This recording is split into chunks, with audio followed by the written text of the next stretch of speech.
Hello दोस्तों, welcome to tech study. मैं हूं प्रशांत। आज हम जानेंगे क्यों भारत और ऑस्ट्रेलिया को सैन्य समझौता करना पड़ा और कैसे ये सैन्य समझौता एक दूसरे के द्वीपों को साझा करके चाइना के बढ़ते हुए आक्रामक समूह से लड़ने में दोनों देशों की सहायता करेगा। तो चलिए जानते हैं कुछ बेहतर।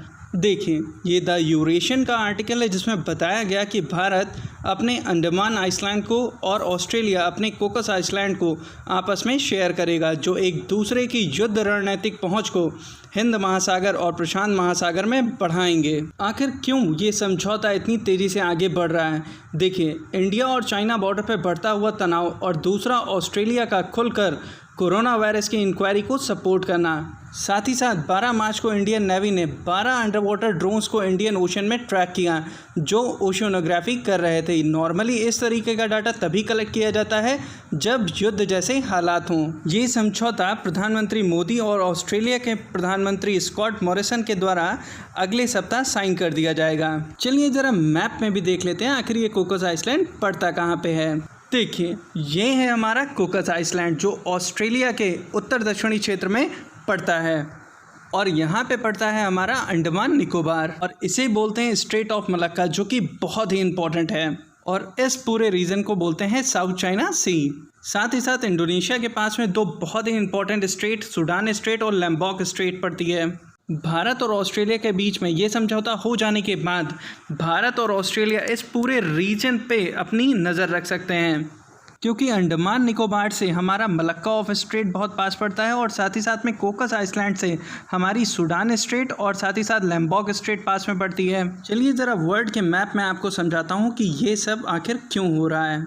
मान लेते हैं अफ्रीका से अगर किसी कार्गो शिप को आना है जिसमें आपका पेट्रोल, डीजल और खाने पीने की चीज़ें होती हैं और उसे रशिया और चाइना या साउथ एशियन कंट्रीज़ तक पहुंचना है, तो उसके 3 रास्ते हैं। पहला, वो अफ्रीका के कोस्ट से चलकर स्ट्रेट ऑफ मलक्का से होता हुआ चाइना और रशिया तक के और इन आसियान कंट्रीज़ तक पहुंच सकता है। दूसरा, वो अफ्रीका कोस्ट से चलकर अटलांटिक ओशन को पार करते हुए आर्कटिक ओशन तक पहुंचे और फिर वो चाइना और आसियान कंट्रीज़ में पहुंचे। तीसरा रास्ता ये है कि वो इंडियन ओशन को पार करते हुए अंटार्कटिक ओशन में पहुंचे और ऑस्ट्रेलिया और न्यूजीलैंड के नीचे नीचे चलकर वो आसियान कंट्री, चाइना और रशिया तक के पहुँचे।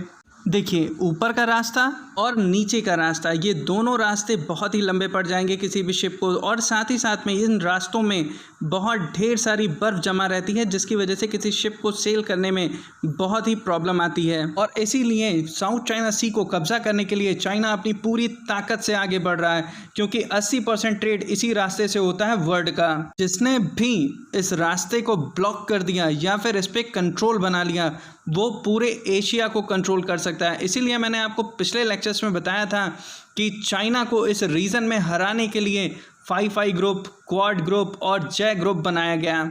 ये है हमारा लैम्बॉक स्ट्रेट जहाँ से ऑस्ट्रेलिया के शिप इन आसियान कंट्रीज़ में प्रवेश करते हैं और ये है हमारा सुडान स्ट्रेट जहाँ से ऑस्ट्रेलिया को बहुत हेल्प मिलती, बहुत ही छोटा रास्ता उसे अपनाना पड़ता है अपने शिप्स को चाइना और इन आसियान कंट्रीज़ में पहुँचाने में। चलिए अब आपको मैं बताता हूँ स्ट्रेट ऑफ मलक्का के बारे में, आखिर ये इतना इम्पोर्टेंट क्यों है।